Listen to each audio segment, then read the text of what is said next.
تو وہاں پر جو موقع پر موجود ایف سی تھی اس نے وہ کمانڈ ماننے سے انکار کر دیا تھا. تو وہاں سے یہ پھر میرے خلاف ایک پروپیگنڈا شروع ہوا کہ شاید میں کیونکہ نون کی گورنمنٹ ہے تو اس کو بیل آؤٹ کرنے کے لیے یا اس کو پروٹیکٹ کرنے کے لیے اس طرح کی بات کر رہا ہوں. میں نے اگر کوئی سیدھا سیدھا آئینی قانونی بھی سوال اٹھایا اور اگر وہ اس کی فیور جو تھی وہ ظاہر فیڈرل گورنمنٹ کو چاہتی تھی قانون کے مطابق, تو اس پر پھر یہ پروپیگنڈا شروع ہوا. بالکل ٹھیک, واضح ہوا. سر ایک چیز اور بتائیں, آپ نے بطور ہائی کورٹ جج ریسٹ ہاؤس لینا پسند کیوں نہیں کیا؟ ایک 50 سال پرانے گھر میں رہائش پذیر رہے, کیوں رہے جبکہ خرچہ تو سرکاری ہونا تھا؟ پرویز صاحب یہ بڑا نا ایک تکلیف دہ ایک چیز ہے, اور میں نہیں چاہتا تھا کہ اس سے بہت سے لوگوں کے چہروں پر سے پردہ اٹھے, لیکن اب میں مجبور ہوں یہ بات کرنے کے لیے. آپ نے یہ سوال پوچھا ہے. میں نومبر 2011 میں جج بنا تو میں اسلام آباد میں شفٹ نہیں ہوا تھا, میں اپنے راول پنڈی کے گھر میں رہتا تھا لالہ زاد میں. لیکن محترم افتخار محمد چودھری صاحب جو چیف جسٹس تھے, انہوں نے تقریباً 5-6 مہینے بعد مجھے بلا کے کہا کہ تم اسلام آباد شفٹ ہو جاؤ, تمہارے سیکیورٹی کے ایشوز ہیں. تو میں نے انہیں کہا کہ سر چلیں کنفرمیشن تک دیکھ لیتے ہیں. انہوں نے کہا کنفرمیشن تمہاری تو ظاہر ہونی ہے, تمہارا اتنی زبردست تمہارا کام ہے, تم اس چیز کی اس پہ کیوں اپنے آپ کو کر. میں نے کہا نہیں سر, میں اصولی سی بات ہے, میں کنفرمیشن سے پہلے اسلام آباد نہیں شفٹ ہوں گا. خیر میری کنفرمیشن ہوگی, وہ بھی ایک کہانی ہے, شاید آپ نے امان مسعود صاحب کے ساتھ میرے انٹرویو میں وہ بات سنی ہوگی کہ میں نے آگے جا کے ذرا وہ بھی بتا دیجیے تاکہ یہاں بھی سننے والے سن لیں. ہاں, میں نے 19 نومبر 2012 کو ایز کنفرم جج اوتھ لینا تھا جی, لیکن اس وقت چونکہ اس سے 3-4 دن پہلے ہم سے میں محمد انور قاسی صاحب اور میری ایک ڈی بی تھی جس میں ہمارے پاس ایک ارلی ہیئرنگ کی درخواست آئی جو اشفاق پرویز کیانی صاحب کی مدت ملازمت میں توسیع کے حوالے سے ایک ریٹ فائل ہوئی تھی, وہ خارج ہوئی, اس کی آئی سی اے پینڈنگ تھی. تو 3-4 دفعہ وہ آئی سی اے فکس ہوئی, نہیں لگی, ارلی ہیئرنگ کی درخواست آئی. میرے سینئر جج صاحب نے مجھ سے پوچھا کہ اس کو الاؤ کر دیں, میں نے کہا جی کر دیں. تو پھر وہ الاؤ ہو گئی اور 15 دن کے بعد کا آرڈر ہو گیا کہ یہ فکس ہو, اور اس کے بعد ظاہر میڈیا نے ایک ہائپ کریٹ کر دی, اور اس ہائپ کے نتیجے میں مجھے اگلے دن جناب آصف سعید کھوسہ صاحب نے اپنے چیمبر میں طلب کیا, اور مجھے بڑے غصے سے انہوں نے کہا کہ یہ آپ نے کیا کیا ہے. تو میں نے کہا سر کس کیس میں؟ تو انہوں نے کہا یہ آرمی چیف کے کیس والا کیا مسئلہ ہے؟ تو میں نے کہا سر ارلی ہیئرنگ کی درخواست آئی ہے, وہ ہم نے الاؤ کی ہے. تو وہ فرمانے لگے کہ تم ملک میں مارشل لا لگوانے لگے تھے. اچھا جی, اور اس کو ہم نے اپنے ذاتی تعلقات استعمال کر کے اس مارشل لا کو روکا ہے. They are very furious about you, you must mend your ways. تو میں نے ان کو کہا, میں نے کہا سر ہم نے بڑی قربانیاں دیں, میری فیملی نے, میں نے, تمام پاکستان کے وکلاء نے, میں خود 18 دن بہاولپور جیل میں رہا لائرز موومنٹ کے دوران. میں کہا سر اگر ہماری قربانیاں ایک ایسی آزاد عدلیہ کے لیے تھیں جس میں ہم کسی مائٹی ون کے اگینسٹ ایک اپلیکیشن بھی ارلی ہیئرنگ کی نہیں الاؤ کر سکتے, تو پھر بھرلے مارشل لا لگ جائے پھر فرق کیا پڑتا ہے؟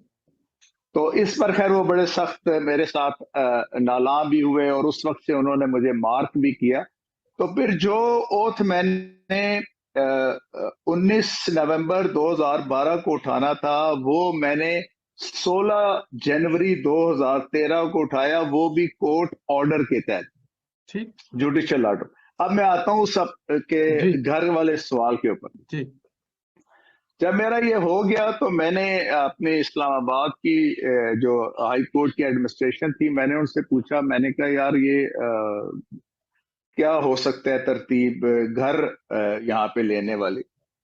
تو انہوں نے مجھے کہا جی کہ آپ ایسے کریں 1.5 لاکھ روپے تک کے کرائے پہ گھر لے لیں, اس کو اسلام آباد high court rest house declare کر دے گی, اور اس پہ اے ٹو زی جتنے بھی آرٹیکلز ہوں گے، جتنا بھی سارے معاملات ہوں گے، وہ سب اسلام آباد ہائی کورٹ اسٹیبلشمنٹ کے ہوں گے، اور ساتھ آپ کو جو 65,000 روپیہ مہینہ رینٹ الاؤنس ہے وہ بھی ملتا رہے گا۔ اچھا، میں نے اسے کہا، میں نے کہا یار یہ تو بے ایمانی ہے، میں تو یہ کام نہیں کر سکتا، یہ تو پاکستان کو ٹھیک ہے۔ تو انہوں نے کہا سر سارے ایسے کر رہے ہیں۔ میں کہا میں تو نہیں ایسے کروں گا۔ پرویز صاحب آپ یقین کریں کہ میں 1 سال اسلام آباد میں 1.5 لاکھ روپے کے کرائے پہ رہا، مجھے اس کا صرف 65,000 ملتا تھا، ٹھیک ہے، وہ جو رینٹ الاؤنس۔ اس کے بعد ظاہر ہے ایک ہماری بڑی محدود آمدن اس وقت تھی، بچوں کی ذمہ داریاں تھیں، تو میں نے ریکویسٹ کی ایک ابینڈنڈ پراپرٹی آرگنائزیشن کے ہیڈ تھے ان سے کہ جی کیونکہ مجھے سرکاری مکان نہیں مل سکتا۔ انہوں نے کہا آپ کی انٹائٹلمنٹ ہے، مل سکتا ہے۔ میں نے کہا مجھے بتائیں کوئی گھر۔ انہوں نے یہ گھر بتایا جس میں طارق عزیز صاحب رہا کرتے تھے، اور یہ بہت ایک بڑا مشہور قسم کا گھر تھا، ہر لحاظ سے نوٹوریس بھی تھا۔ تو اس پہ انہوں نے مجھے کہا جی کہ ایک تو یہ 2.5-3 سال سے یہ بند پڑا ہے، یہ اس کی بڑی خستہ حالت ہے، 1967 میں اس کی کنسٹرکشن ہوئی ہے۔ دوسرا انہوں نے یہ بھی بتایا جی، کہا یہ جاتا ہے اس گھر میں جن بھی ہیں، اور یہاں پہ ساتھ یہ بھی ہے کہ یہاں پہ سب کچھ ہوتا رہے جو آپ تصور کر سکتے۔ میں نے کہا جی چلے اللہ مالک ہے، جنوں سے تو ہم نبڑ لیں گے، باقی جو چیز ہوگی۔ تو وہ پھر ہم نے جب پتہ کروایا تو پی ڈبلیو ڈی والوں نے کہا جی کہ آپ کے اس گھر کی مینٹیننس 3 سال لگیں گے کہ یہ لیویبل ہو۔ تو میں نے کہا یار اگر 3 سال میں یہ ہوگا تو پھر اس کا طریقہ کیا ہے؟ انہوں نے کہا جی کہ ہمارا آپس میں ہوتا ہے کہ ہم چینج کر لیتے ہیں پول پہ گھر، سی ڈی اے والے یہ اگر گھر لے لیں گے تو ان کے پاس فنڈز کی لمٹ نہیں ہوتی، تو وہ شاید آپ کو یہ جلدی کر دیں۔ خیر پھر سی ڈی اے والوں نے وہ 6 مہینے میں ہمیں وہ گھر تیار کر کے دیا، لیکن وہ آپ یقین کریں جتنا عرصہ ہم اس گھر میں رہے اس کی حالت یہی تھی کہ جیسے برسات کے دنوں میں دیہاتوں کے گھروں کی ہوتی ہے۔ تو میں نے پاکستان کو ٹیکہ لگانے سے بچایا، میں نے بے ایمانی سے اپنے آپ کو بچایا، اپنے بچوں کو بچایا۔